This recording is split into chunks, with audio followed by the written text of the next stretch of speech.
नमस्कार, मयुरेश व्लॉगमध्ये तुमचे खूप खूप स्वागत आहे. तर 18 जानेवारीला म्हणजे रविवारी मौनी अमावस्या येणार आहे. तर वर्षातील ही पहिलीच अमावस्या असणार आहे. तर या अमावस्याला मी सांगणार आहे तो एक उपाय करा, तो म्हणजे नारळाचा उपाय. अत्यंत प्रभावी आहे, ज्यामुळे तुमच्या आयुष्यात पुढील 7 पिढ्यांचा त्रास नष्ट होईल. अशी ही अमावस्या असणार आहे आणि या अमावस्येला तुम्ही असा उपाय नक्की करा. तर यासाठी व्हिडिओ शेवटपर्यंत नक्की पहा. तर पौष अमावस्येला मोक्षदायिनी अमावस्या असेही म्हणतात. हा दिवस पितरांचा आत्म्याच्या शांतीसाठी अत्यंत शुभ मानला जातो. तर मान्यता आहे की या दिवशी पवित्र नद्यामध्ये आणि तीर्थक्षेत्री स्नान केल्याने व्यक्ती आपल्या पापांपासून मुक्त होतो. तर अमावस्येचा दिवस अत्यंत पवित्र आणि आध्यात्मिक महत्त्वाचा मानला जातो. वर्षभरातील अमावस्यामध्ये पौष अमावस्येला एक विशेष स्थान आहे. या दिवशी केलेली पूजा, उपवास आणि दान व्यक्तीच्या जीवनात सुख, शांती आणि समृद्धी आणतात. तर पौष अमावस्येला आपल्या जीवनात नवीन दिशा देण्यासाठी सर्वोत्तम मानला जातो. तर मौनी अमावस्या प्रामुख्याने भगवान शिव, भगवान विष्णू आणि सूर्यदेवाला समर्पित केलेली आहे.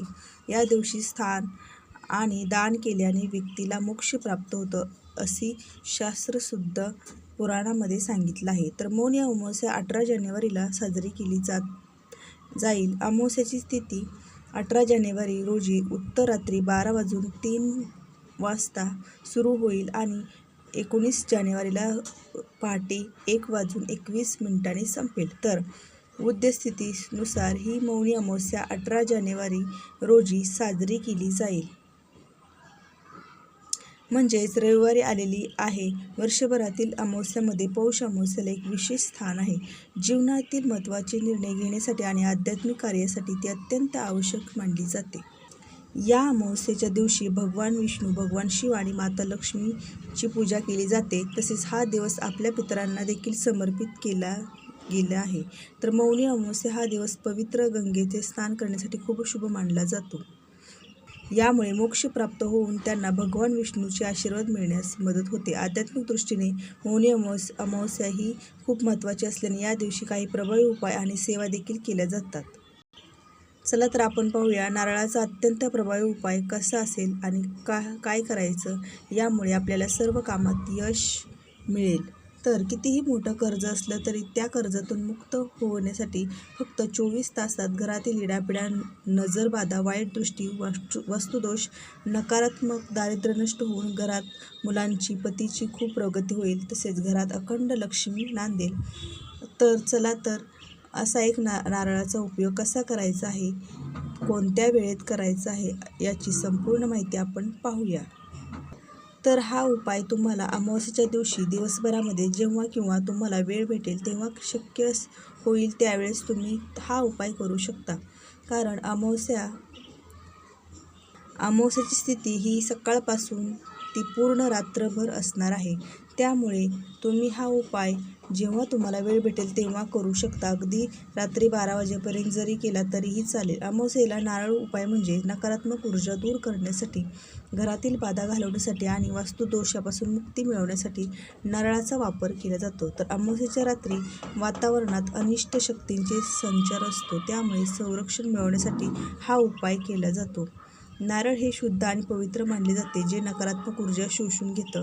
नारळाला आपल्या हिंदू धर्मामध्ये शुभ पवित्र मानलं जातं आणि खास करून धार्मिक विधीमध्ये त्याचा उपयोग केला जातो. या नारळाला श्रीफळ म्हणून देखील ओळखलं जातं आणि ते समृद्ध, ज्ञान आणि यशाचं प्रतीक देखील मानलं जातं.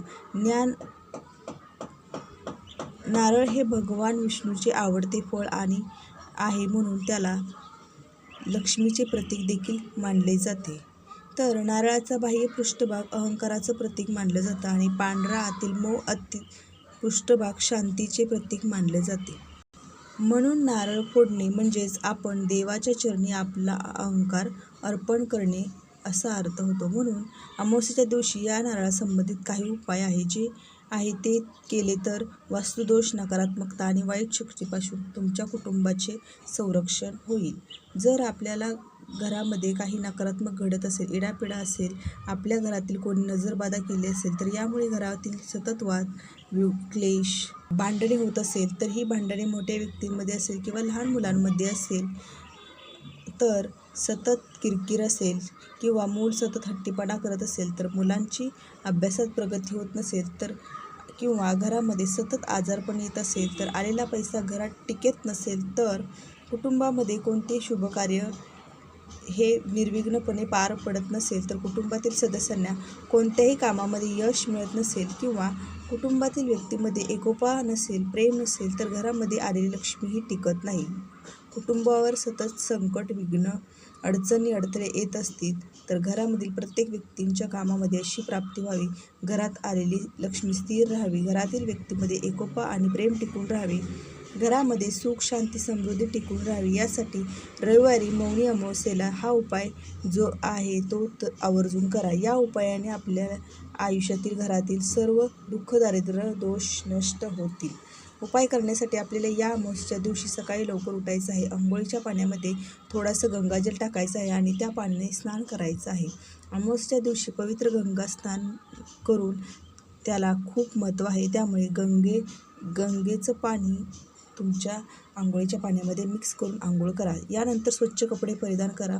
आपल्या देवघरातील देवाची विधिवत पूजा करून घ्यायची आहे. धूप, दीप, अगरबत्ती लावून तुम्हाला वातावरण अगदी प्रसन्न असं करायचं आहे आणि यानंतरच सकाळी देखील तुम्ही हा उपाय करू शकता किंवा सायंकाळी हा जो उपाय आहे तर हा तुम्हाला करायचा आहे.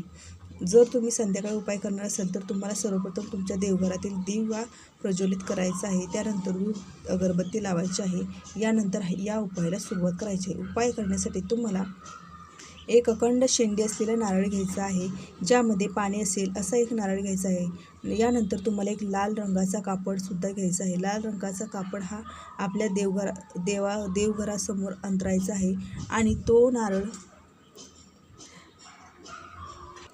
जो आहे तो लाल कपड्यामध्ये ठेवायचा आहे. थोडंसं कुंकू घ्यायचं आहे. कुंकूमध्ये पाणी टाकून ते ओलसर करून घ्यायचं आहे. यानंतर तुम्हाला कुंकवाने त्या नारळावरती एक स्वस्तिक काढायचं आहे. स्वस्तिक काढल्यानंतर या नारळाला हळदी कुंकू लावायचं आहे.